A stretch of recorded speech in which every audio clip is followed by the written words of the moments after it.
Hello and welcome to the channel. Labour Party presidential candidate Peter Obi has insisted that he must become the president of Nigeria. That's some confident talk.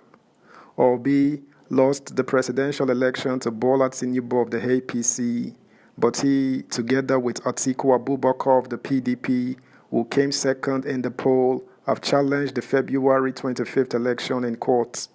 Let's dive straight in on this one together.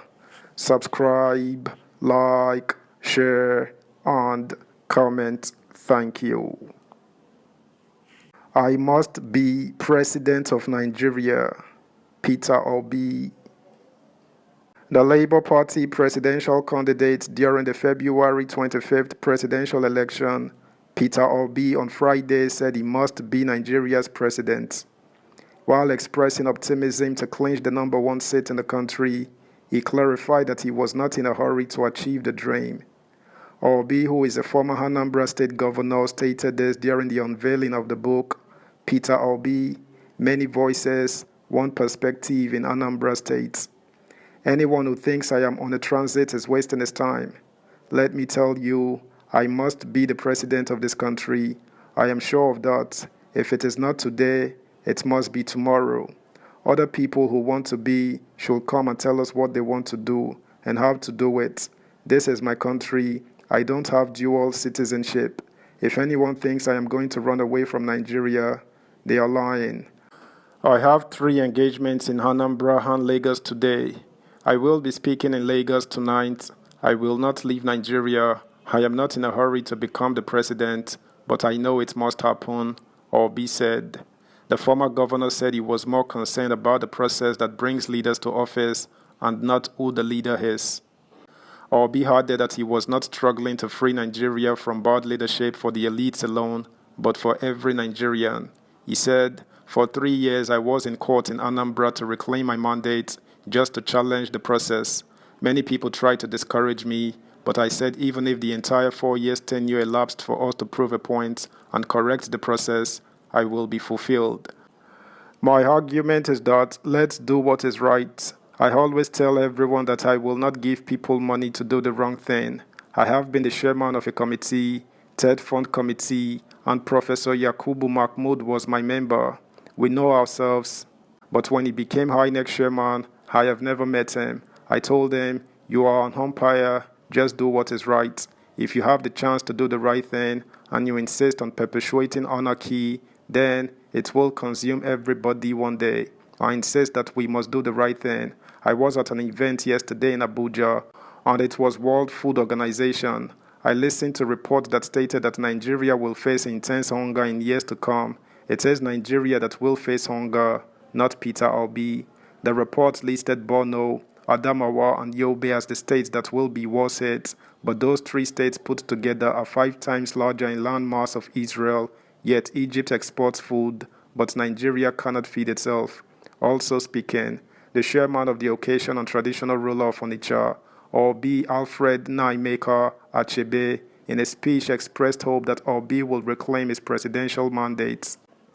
Achebe said, I was still a new traditional ruler many years ago when I was invited to a meeting where some monarchs were trying to settle a matter between the then Anambra governor, Chris Ngige, and Obi over the governorship tussle. I was a new traditional ruler, so I was just listening to the conversations.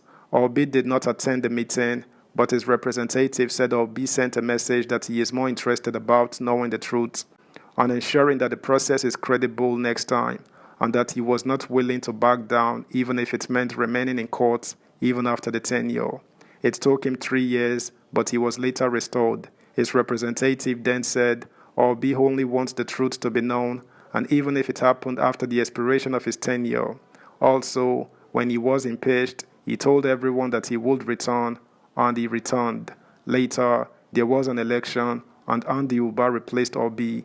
He called me again and said that these people want to spoil our country.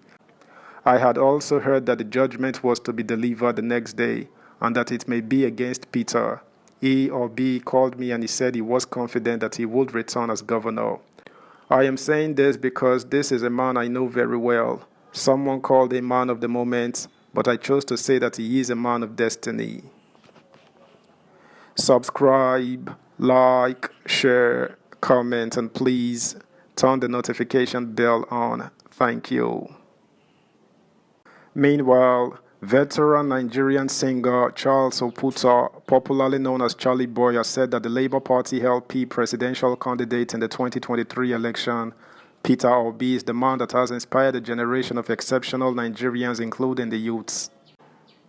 The social-political activist made the assertion in a post via Twitter on Friday while describing the former governor of Anambra State as a man of destiny. According to Charlie Boy, Peter Obi will be remembered for his character, compassion, fairness, and benevolence. He wrote, "Here's to a man who has inspired a generation of exceptional Nigerian people and youths, a man of destiny.